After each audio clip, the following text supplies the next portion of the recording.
108 মৃত্যুঞ্জয় সেৱাৰ কৰ্মচাৰীসকলৰ দীৰ্ঘদিনীয়া দাবীক লৈ তেওঁলোকে আৰম্ভ কৰা অনিৰ্দিষ্টকালীন যি কৰ্মবিৰতি আৰু অন্নশনৰ তেওঁলোকৰ কৰ্মবিৰতি আৰু ধৰ্মঘটৰ সমৰ্থনত আমি বিৰোধী দলে আয়োজন কৰা এই সভাত উপস্থিত আমাৰ সন্মানীয় সভাপতি মণ্ডলী, সভা পৰিচালনা কৰা সভাপতি মণ্ডলী, উপস্থিত সকলো দলৰ ৰাজ্যিক নেতাসকল,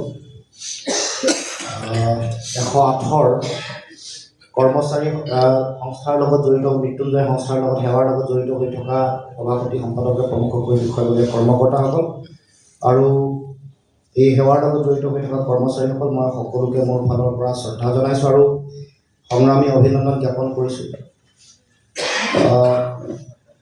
অসমৰ সাম্প্ৰতিক যিটো পৰিৱেশ, যোৱা 10 বছৰৰ বিজেপিৰ শাসনৰ সময়ত আমাৰ কৰ্মচাৰীসকলৰ প্ৰতি, আমাৰ সাধাৰণ নাগৰিকসকলৰ প্ৰতি যিটো মুখ্যমন্ত্ৰী বা বিজেপিৰ যিটো দৃষ্টিভংগী, সেইটো মানুহে ইতিমধ্যে সকলোৱে দেখিছে। সকলোৱে তেওঁলোকৰ এটা অগণতান্ত্ৰিক ফেচিবাদী মানসিকতা, লগতে কৰ্পৰেট গোষ্ঠীসমূহৰ প্ৰতি তেওঁলোকৰ আকুণ্ঠ সহায় সমৰ্থন, তাৰ মাজত সাধাৰণ জনগণক তেওঁলোকে কেৱল মাত্ৰ ভোট লাভ কৰি তেওঁলোকৰ নিৰ্বাচনী বৈতৰণি তেওঁলোকে কৌশল হিচাপে ব্যৱহাৰ কৰি আহিছে, এই কথা আমি সকলোৱে দেখিছোঁ। আৰু তাৰ মাজতে সেইকাৰণে অতি জৰুৰীকালীন জনস্বাস্থ্য সেৱাৰ লগত জড়িত হৈ থকা সেইসকল ব্যক্তিয়ে ন্যায্য প্ৰাপ্তিৰ কাৰণে যুঁজি থকাৰ মাজতো অসম চৰকাৰৰ অকণমানো তেওঁলোকে কোনো ধৰণৰ কৰ্ণপাত কৰা নাই, কোনো ধৰণৰ তেওঁলোকে হস্তক্ষেপ কৰা নাই। বিষয়বোৰ মাজে মাজে তেওঁলোকে আলোচনালৈ মাতিছে যদিও তেওঁলোকৰ যিটো দায়বদ্ধতা থাকিব লাগে, যি ধৰণে এই বিষয়টো তেওঁলোকে গুৰুত্ব সহকাৰে গ্ৰহণ কৰিব লাগে, সেই কথা আমি দেখিবলৈ পোৱা নাই। আৰু মুখ্যমন্ত্ৰীগৰাকী সম্পূৰ্ণৰূপে নিৰ্বিকাৰ, যেন একোৱেই হোৱা নাই। 40টা দিন আমাৰ সাধাৰণ জনগণে তেওঁলোকে জৰুৰীকালীন স্বাস্থ্য সেৱাৰ পৰা তেওঁলোক দূৰত আছে, বা তেওঁলোকে নিজে কিছুমান ব্যৱস্থা লৈছে, সেই ব্যৱস্থাপনাই সাধাৰণ জনগণক যে সহায় নকৰে। কাৰণ কাৰিকৰীগতভাৱে সক্ষম নোহোৱা কিছুমান মানুহক নিযুক্তি দিয়ে এই কাম চলাই আছে। এগৰাকী ব্যক্তিয়ে তথ্য দিলে যে 5000 কল অহাৰ পাছত তেওঁলোকে বেনিফিচিয়াৰী হোৱা বুলি 1081 গৰাকী মানুহৰ নাম দেখুৱাইছে। তাৰমানে সেই কথাই প্ৰমাণ কৰে বাকীসকলক তেওঁলোকে সহায় সুবিধা প্ৰদান কৰিব পৰা নাই। আৰু তাৰো 1081 গৰাকীৰ মাজত আকৌ 300 গৰাকী এনেকুৱা ব্যক্তি আছে যিবোৰ ফেক কেছ হিচাপে প্ৰতিষ্ঠা ইতিমধ্যে মানুহৰ মাজত প্ৰমাণিত হৈ গৈছে। এই কথাই 300 বিয়োগ কৰি দিয়ক, 1000ৰ পৰা 1081 পৰা 300টা গৰাকী 300টা কেছ যদি বিয়োগ কৰি দিয়ে, প্ৰায় 800, তাৰমানে 5000 কলৰ 800 মানুহক সুবিধা দিছে। তাৰ মানে 4200 মানুহ সুবিধাৰ পৰা বঞ্চিত হোৱা কথাটোৱে এই জৰুৰীকালীন সেৱাৰ লগত জড়িত হৈ থকা কৰ্মচাৰীসকল তেওঁলোক কৰ্মবিৰতি কৰি থকাৰ ফলত সেইসকল মানুহ যে দিনে প্ৰভাৱান্বিত হৈছে, এইটো কথা স্পষ্ট ৰূপে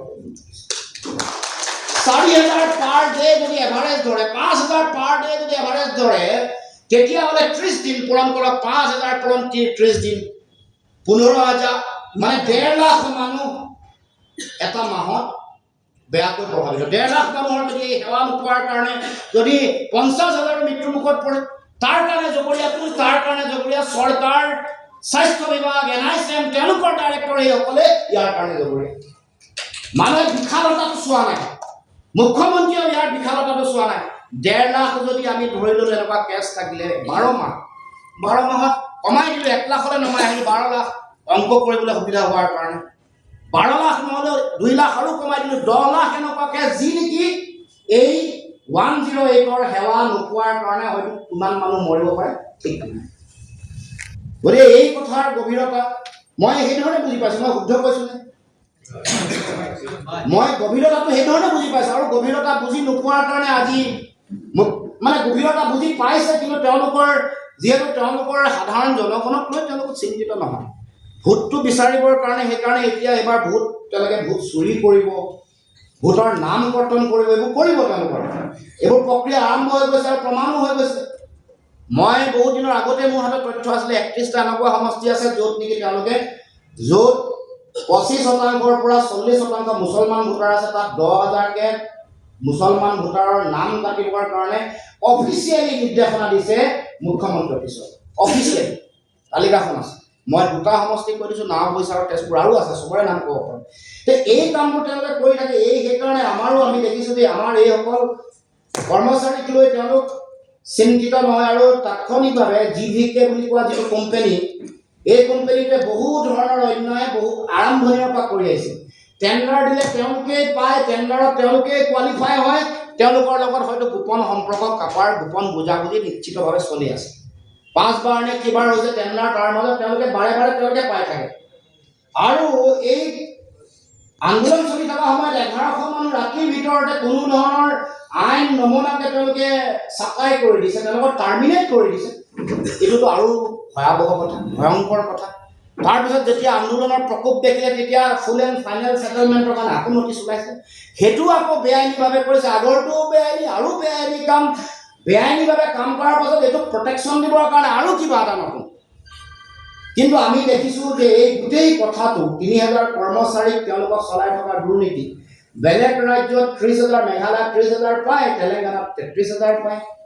আমি যিখন ইণ্ডাষ্ট্ৰিয়েল ডিছপিউট এক্ট 1947ৰ মতে যিটো পে স্কেল পাব লাগে এইটোও নিদিয়ে। এতিয়া পাব লাগে বোলে 16,140 টকাৰ যিটো বেছিক, এইটো বেছিকত পাব লাগে, আমাক দি আছে 14,936 টকা।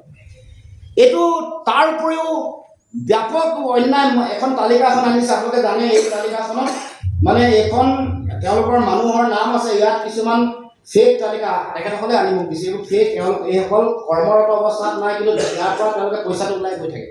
এনেকুৱা আগষ্ট মাহৰ 2025 চনলৈকে বোলে 417 গৰাকী আমি হিচাপ কৰি উলিয়াইছোঁ।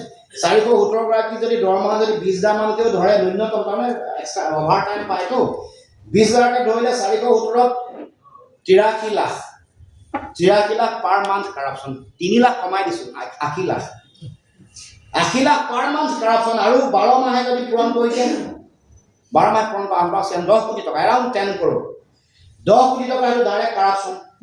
তাৰপিছত আকৌ গাড়ী মেইনটেনেন্সৰ নামত কিমান দিয়ে পাৰ মান্থ? 2,10,000 টকা, 2,16,000 টকা। আৰু ইয়াত তেওঁলোকে যি 803খন গাড়ী দেখুৱাইছে তেওঁলোকৰ তথ্যত, 803খন গাড়ী নাই, চলি আছে 500খন গাড়ী আৰু 130খন গাড়ী এটা চিফ্টত চলে, নহয় জানো? এটা চিফ্টত চলে, দিনত চলে, ৰাতি নচলে। গতিকে এয়া অৱস্থা। আৰু এই 500 গাড়ী যেতিয়া তেওঁলোকে 500 গাড়ী চলিছে, বাকী থকা 303খন গাড়ী যদি হিচাপ ওলায়, পাৰ মান্থ 2,16,000 যদি পূৰণ কৰে, আমি হিচাপ কৰিছিলোঁ 7 কোটিকে দুৰ্নীতি পাৰ মান্থ হয়, আৰু গোটেই বছৰটোত 100 কোটি দুৰ্নীতি। এইটো হিচাপ কৰি চাইছোঁ, আমি নিজৰ মাজতে হিচাপ কৰি চাওঁতে এইটো এটা ভয়ংকৰ কথা। মানে দুৰ্নীতি চলি আছে, এফালে তেওঁলোকৰ ন্যায্য দাবীৰ কাৰণে তেওঁলোকে যুঁজি আছে, তাকো তেওঁলোকে কৰ্ণপাত নকৰে। তাৰপিছত 1100 মানুহক দিনৰ ৰাতিৰ ভিতৰতে চাটাই কৰি দিছে। তাৰ পাছতো আমাৰ মুখ্যমন্ত্ৰী, আমাৰ চৰকাৰ নিৰ্বিকাৰ। আৰু আমাৰ যিগৰাকী NICMৰ যিগৰাকী ডাইৰেক্টৰ আছে, লক্ষ্মণন নে কি নাম, MD নহয় জানো, তেওঁ কথাই প্ৰতি বেয়া কথা কয়, বেয়া ব্যৱহাৰ কৰে। আৰু আচৰিত কথা, মই শুনি গম পালোঁ যে আমাৰ মহিলাসকলৰ প্ৰতি অতি